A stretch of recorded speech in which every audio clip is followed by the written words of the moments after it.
he also always told me that I was the best and that I was number one and that I didn't have to put up with anything if I didn't want to. And that's obviously not a good thing to instill in a child, because with that I never had to commit to anything. I could change my mind on a whim. As my lack of committing to one thing and my attitude growing up, becoming a teenager, caused conflicts, my dad became more strict and protective. I rebelled against that, and we had a very strong battle of wills, with him usually winning, of course. My mother was always caught in the middle. She was always crying. My dad could be cruel emotionally and sometimes physically. I was always pretty nervy, and I always had a wild hair, and if I wanted to do something, I found a way. My mom would keep things from my dad to protect me, but it would come back to haunt her. She cried a lot while me and my dad fought. I learned to manipulate them both and to get my way, and this is one of my many regrets. Although my actions didn't show it, I loved both of my parents very much, and I wanted them to be proud. Going back a bit, I got saved at the age of 12 at a church camp in Jonesboro. I went back to my home church and I got baptized, and I was living for the Lord, and I was active in the youth group. At about the age of 17, a little before probably, I started to slip away. I had sex for the first time, drinking. I tried some drugs, but it was nothing compared to what was to come later in my life. I can remember my mom crying and begging me to go to church, and I just felt that she wanted me to be perfect. She didn't want me to have fun, and thought about all the things that I would miss out, so I ignored her. She always told me that she gave me to God, and she did, and that He would protect me, and thankfully I know she did, or I wouldn't be standing here today. As I said before, I had a wild side, and I always lived on the edge. I was always searching for many years for something. I cost my parents a fortune. I was in and out of relationships. I was here and there and back and forth between Jonesboro and South Carolina, where I also had family. As a teenager, I did come to Jacksonville and spend a lot of time with Donna. Never would settle on one boyfriend or one thing. By the time that I was 19, I married to get away from home, just because my parents were, I felt they were strict and too controlling. So that didn't last, that fell apart.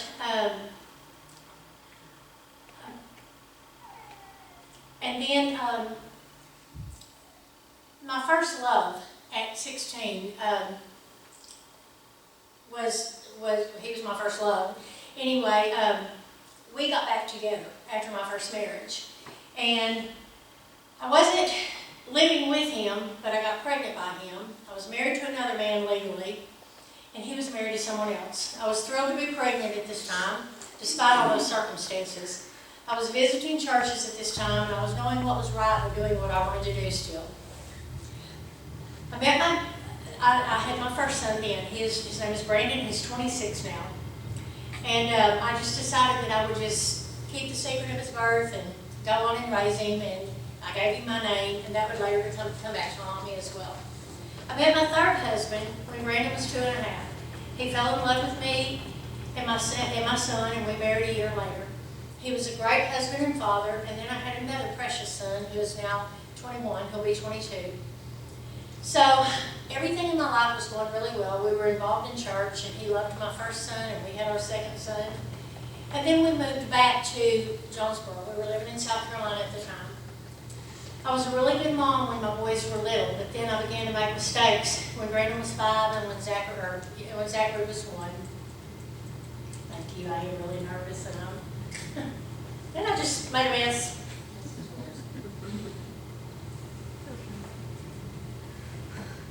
Thank you. I was a really good mom when my boys were little, and messing up as a mom has been the hardest thing for me to forgive myself for, and I still struggle with that today. I got really stupid at the age of 30. My husband would tell me that all he wanted was me, our boys, and a simple little life and God, and I wasn't satisfied with that. Here, that lack of committing. Again, my wild side came out, and that on again, off again, first love relationship came back into my life. He was my first love, and he was the father of my firstborn son, so I thought surely we belonged together. Someone should have committed me then, because that's when Within 2 weeks, I ended my marriage, I broke my husband's heart, and I started down the darkest highway leading straight to hell. I destroyed everyone who loved me, and it's a miracle that my boys will speak to me today because of the choices that I made. Within a month, I was introduced to crystal meth for the first time, and it was 2 pounds. It wasn't just a little bit. It was very frequent. We had it every day. My husband had a job, but he also had a job peddling this all over Jonesboro. And so, you know, you love it at first, help you lose weight, have energy, everything else, and you don't see the darkness that hides behind that. Like I said, it was very plentiful. There was extra money. And then it's crazy how you want it more and more, and even though you see the evil lurking, but you can't stop. During this time, I met important people that I wish I'd never met. I saw important things and disgusting things that no one should ever have to see. I was put into situations that no one should ever have to go into. My mom kept asking me during this time, "Where's my daughter? What's wrong with you?" And she would notice my changing appearance and my radical behavior, and I just thought she was crazy. You know, you're the crazy one, I'm not. She would tell me that she was going to have me drug tested and ask me if I was on drugs, and I would tell her, go ahead, do it, you know, to call her bluff. I was hateful, I was horrible. My sister would say how she missed her sister and she wanted me in her life. This was when she was in elementary and junior high, so I wasn't there for her to grow up. I lied to everyone, and I thought I could handle it. I didn't dare tell anyone what I was going through because, number one, the shame, and number two, the fear of what could happen. Over the next few years, I was belittled. I was abused physically and verbally by my soulmate, who had once promised to love me and his son and my other son. We were evicted, utilities cut off many times, lost everything we had. I even pawned thousands of jewelry. He went out on me every horrible thing that can happen. I was arrested for possession and paraphernalia and delivery charges. Had never been in jail in my life. And then after that, there were 2 more jail times. And this is how good God is, because during this time, Donna told her husband, she told Tommy, "We've got to go to Jonesboro. Tommy's in trouble." And I was in jail in another town for a warrant. I mean, you know, but Donna loved me so much that she knew that. And she went to my mom's house and she asked where I was. And Mom said, "I don't know, she's in jail for some reason." Because during this time, my parents were so disgusted and so hard with me. And my mother would try to maintain a relationship with me. My father was just, his best way was to practically disown me, and he did for almost 10 years. I wasn't welcome around at Christmas or anything because he was so disgusted with me. My mother tried to have a relationship, but she would tell me, "The only time you call is when you want something, and you're just full of drama." And I was like, "Gee, what is wrong?" Yes, I was full of drama. But Donna called, and she went to Jonesboro, and she asked my mom where I was, and my mom said, "She's in jail, but I don't know where." And Donna, with her kids when they were little in her truck, came to Paragould, which is another town, and found me and bailed me out of jail. Now that's a friend, and that's God. I just had to share that. But anyway, during this time, during those years, finally in 2001, I got away from my husband. He was so abusive. It was such a horrible time.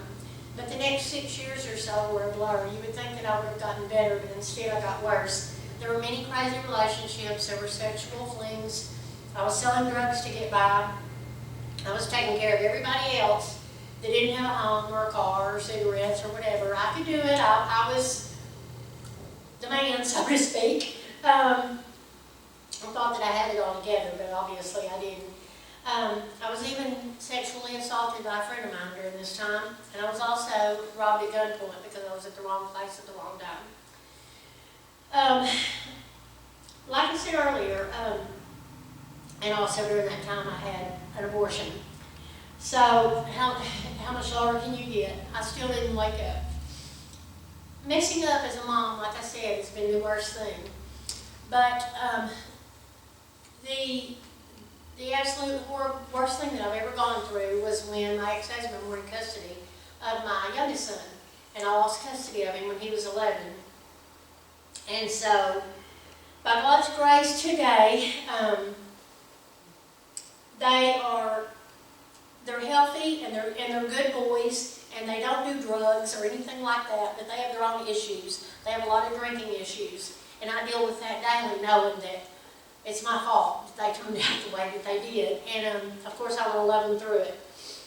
But I could go on and on about that. I want to kind of switch gears now and talk about good things that God's done.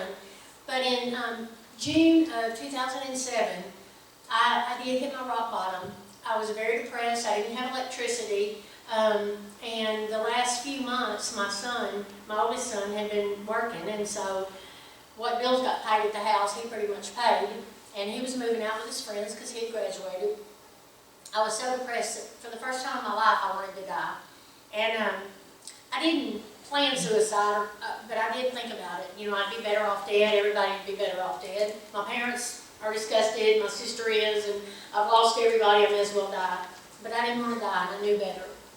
So God put a friend in my life. Her name was Sandy, and she worked in our church, in Middleton Baptist Church, in the daycare. And she said, "I can get you a job. We're fixing to start daycare." And I'm like, "Me working in a church? Are you kidding? I hadn't been to church in years, and I hadn't had a job in 10 years. And anyway, to make a long story short, she did get me a job in that church. And I had to lie on my application to get the job. And November 1st of 2007 was the last time that I did any drugs. So November 1st, in 2 months, I've got 7 years clean. And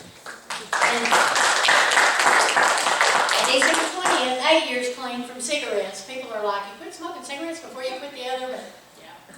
Anyway, but God had a plan for me, because working in the church and the daycare, I never knew that I would be standing here sharing my story. I just thought, okay, I've got a job, I'm doing better. Well, within a few months, God was speaking to me. He was speaking to me through those walls, and through the pictures on the walls, and through the babies. And I wanted to change. I wanted my parents to love me and trust me again. I wanted to work. I wanted to be on time. I wanted to be trusted. I wanted to be a friend and a mother and a daughter and a sister. And I started going to church, and I rededicated my life in December of that year. And then I started to celebrate recovery in January. And so, fast forward 7 years now to today, I'm a leader at our Celebrate Recovery. We have our Celebrate Recovery on Friday nights too.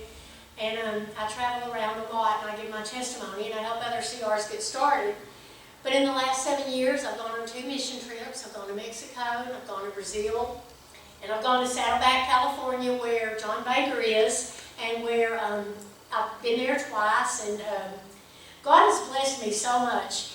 I'm 50 years old, and I'm about to graduate from college, because I never did that. My parents put me through college, and I was like, nah, I got to party, and I don't have time for this. So I'm 50 years old, and I'm graduating in December from college to be a special needs teacher.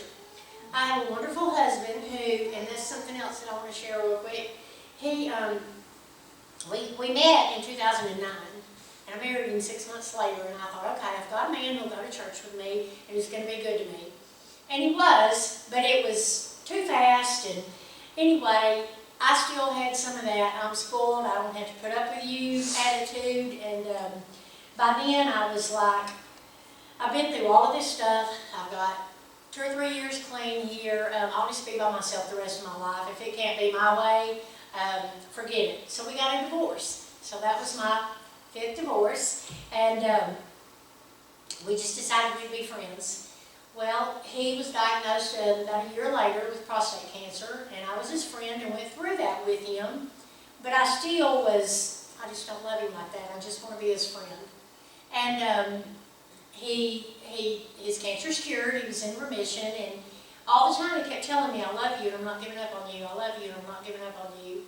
And so last year, I had also made a commitment during this time when we divorced that I had always had a man in my life, always, since I was 15 or 16 years old. That was always something that I had, whether it was right, wrong, good or bad. I had a man in my life, and for the first time, I told my mom and I told my sponsors, and I said, I'm going to make a commitment to God that I'm going to go at least a year, 1 year, without a man in my life and not have a relationship. Well, I went almost 2, and that was when Scott was telling me, I'm not giving up on you, I love you. And so my oldest son, Brandon, came to me and he's like, Mom, that man really loves you. You know, and so I prayed, you know, God's will. And God, if you want us together, give me the love that I'm supposed to have for this man, and bless our marriage. Well, we got back together and we got married December 21st and just bought a house, and together we have 8 children and 15 grandchildren. Ooh. No, I'm not that old, y'all. I have 3 of my own and he has 12. But, so yes, God has a sense of humor. He really does. I could go on and on. My health was, of course, during this time, high blood pressure and everything else. Now I take no medicine at all. My blood pressure, everything is, I attend CR every week. I attend Sunday school and I attend church. And for those of you who are new to Celebrate Recovery, I just want to say that if you work this program, and if you work the 12-step, and if you give your problems and your issues to God, and if you ask Him, and no, I'm still a mess, and I still have other issues, and I've been through 2 12-steps, and I think, well, I need to work on that. Well, I do have that problem. So it's like peeling an onion. There's layers there. But if you work it, I promise you, you're going to be blessed. In closing, I want to read these scriptures. Romans 12:1 and 2 says, May I not be conformed to this world, but be transformed by the renewing of my mind, that I may prove what is your good and perfect will. Also, Romans 8:1 says, There is no condemnation that now exists for those in Christ Jesus. And that is awesome to know. After the things that I shared with you, I'm not proud of my story, but I know that I'm not that person. And I share these things so that you will know that change is possible. No matter what bad things you have done, Christ will make you white as snow. And I know that if He comes tonight, I know where I'm going. And I just want to say that I will be praying for y'all on your road to recovery. I don't know y'all, or you know, but I'll be praying for y'all when I leave here, and I want y'all to continue to pray for me. Thank you for letting me share.